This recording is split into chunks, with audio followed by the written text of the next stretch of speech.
going into Star Wars Rebels Season 1, the beginning of it all, especially the spark of the rebellion, um, I had very low expectations heading into this. Like, I was mad how the Clone Wars ended on the depressing note with Ahsoka just leaving the temple, and the story never really concluded. A lot of the character arcs never concluded. And I really wanted to see what's going to happen next. And then I hear 2 weeks later, Disney, you son of a bitch. You canceled the freaking Clone Wars? Why? Why? And even now, I'm still mad about it. There were a lot of things heading into what future seasons we're going to have. Like, we were going to have a Sith temple underneath the city of Coruscant, and that would make the Jedi really, really, really, really, really dumb. You should check out my interpretation series and my Prophecy Chosen One video. And later on, I'm going to be working on a Jedi Order video. But there's that.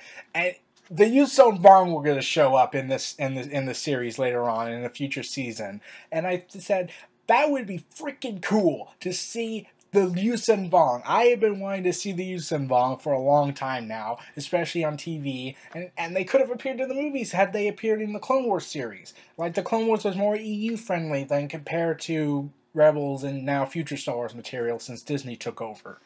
And I was really looking forward to the Yuuzhan Vong. Like, the Yuuzhan Vong were going to show up in Clone Wars. The Sith Temple was going to show up. We were going to check on Ahsoka and see how she's handling life after the Jedi. Well, now we'll never know that. So, everyone knows I had low expectations. So, actually, I found the Rebels series okay, I guess. Season 1 was okay. Like, it had its moments, but it just felt like something was missing. Like, I don't know. It just felt like something was missing to me. Like,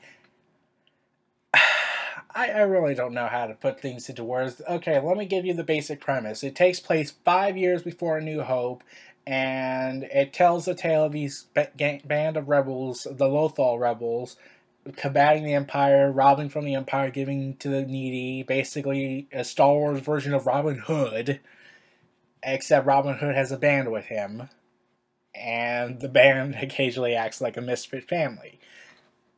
I digress. And it just felt like something was missing. It had this. The Clone Wars had this magic. It had an aura of mystery to it. There was an aura of mystery, an aura of a deeper understanding of the Clone Wars. This Rebels, however, and this is my honest thoughts on the original trilogy, were more straightforward. Like, they're bad guys, we're good guys. There's none of that shade of gray I always love to see. And no, I'm not talking about the stupid book. I'm talking about the storytelling where maybe they have their reasons, you have your reasons. There's not really good guys or bad guys. So it kind of felt like that to me. I think that might have been the magic it was missing. Like, from the Confederacy of Independent Systems, you understood why they felt the way they did with the Republic. And the Republic, they had every right to also hate the Confederacy since they broke off, and the Confederacy had good reasons to break off. Though it was led by corrupted businessmen, the people of the Confederacy had good ideals. And now, Rebels was more straightforward. They're the good guys, the Rebels, and the Stormtroopers are evil baddies. And a lot of the elements of the original trilogy are in this series, like the Stormtroopers are complete and utter idiots. And it's never explained why they're idiots, since we know that since they're obviously clone troopers by now, I think. I don't know. They refused to bring in this one expanding universe material. Battlefront 2, Clone Rebellion, that explains what happened, why the Stormtroopers became the way they were. There's a video of it. There's a video talking about Clone Troopers and Stormtroopers I made a while back. It was one of my first few Star Wars videos of the Thoth series. But moving on. And the comedy is there. Like, there's a lot of comedy in this. And at times it got pretty serious, like the dissension within the rebellion group. Like, some are doubting, like Sabine doubting her time in the rebellion, since there were some moments where she doubted herself and her allegiance. But it just ended after that one episode. I really would have loved to see an arc happen. The kid Ezra, he grows up from the obvious street kid to this eventual cunning warrior Jedi, confident Jedi. I kind of could tell from that. It's basically Luke Skywalker style, except Luke Skywalker started as a farm boy, with no, he's just this regular average kid. But and here's the thing, I'm since it takes place 5 years before A New Hope, I'm wondering how far the series was going to go. Like we have, and at the end of the show, okay, let's be honest.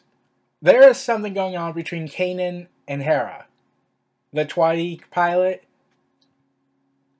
Yeah, there's something going on between them. She even refers to him as love. Like, I didn't read the new Expanded Universe books, but even I knew, okay, why do you refer to him as love? Huh. It just always kind of, like, bothered me a bit. Like, at times, are they a couple? Are they not? They don't act like a couple. Yeah, at times they do. So, are they dating or not? and and then we see Lando Calrissian, voiced by the guy who played Lando Calrissian in the original trilogy, and I was glad to see him, especially, and this was the episode I thought was the funniest because it clearly, obviously hinted that Kaden did like Hera in that way, because he seemingly was acting jealous with every time Lando flirted with Hera, and I'm trying my best not to laugh at these scenes. Like, oh man, Kanan, just admit you like her, and then kiss. Like, it's clearly obvious she likes you, so consummate. So get this going already. We already know you like each other. And then how Ezra and Sabine, they kind of at times have a relationship, friendship thing, but they seem to be acting like brother and sisters at times. Though everyone keeps pointing out, why does Sabine and Ezra keep disappearing off the scene, off screen? And then there's the season finale, which was dark and gritty, especially since Grand Moff Tarkin's there. Oh, and there's the Inquisitor. Like, when I thought of the Inquisitor, like, I was initially thinking, like, oh, they're based off of the Emperor's Hand movement, Mara Jade, and all these numerous Dark Jedi they had in the Empire they had secretly. But but they never really developed the Inquisitor. Like, they just gave him everything a villain is, and just, you must hate this man. The Empire's evil. I'm like, okay, yes, it's led by a sadistic, crazy, psychotic madman, but you did realize not everyone in the Empire has to be evil. That they can be good guys. And I know I'm bashing the show into a new one, at what it looks like, but I did enjoy the show at times. It just felt like something was missing. And magic was not there, like in Clone Wars.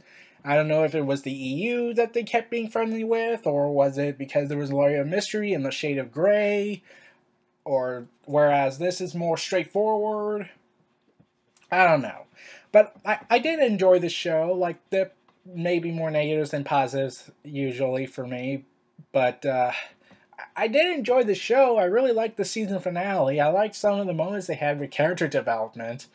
So I simply enjoyed that. But, and it was, okay, one last thing about the season finale. We all know what's coming. Ahsoka returns. Oh, yeah. Everyone knew it. I knew it. I knew it. Fulcrum is Ahsoka. I called it. I called it there. And I knew she was going to show up eventually. And it was so awesome to see her. Though I have to ask, what was she doing the whole time? Throughout the entire time between she left the Clone Wars to Star Wars Rebels. I would love to know a backstory. I would love to see an anthology film based on that. I would love to see one. So, seriously, Disney, please put Ahsoka in an anthology film. This will immortalize her into Star Wars legends. Not EU legends. Legends of Immortal. Like the original trilogy cast. And at times some of the prequel thing, but I'll talk about the prequels when I get to them. And the original. Well, everyone, this was Neo Reality Entertainment. Feel free to like, comment, subscribe, and donate, and stay tuned for more.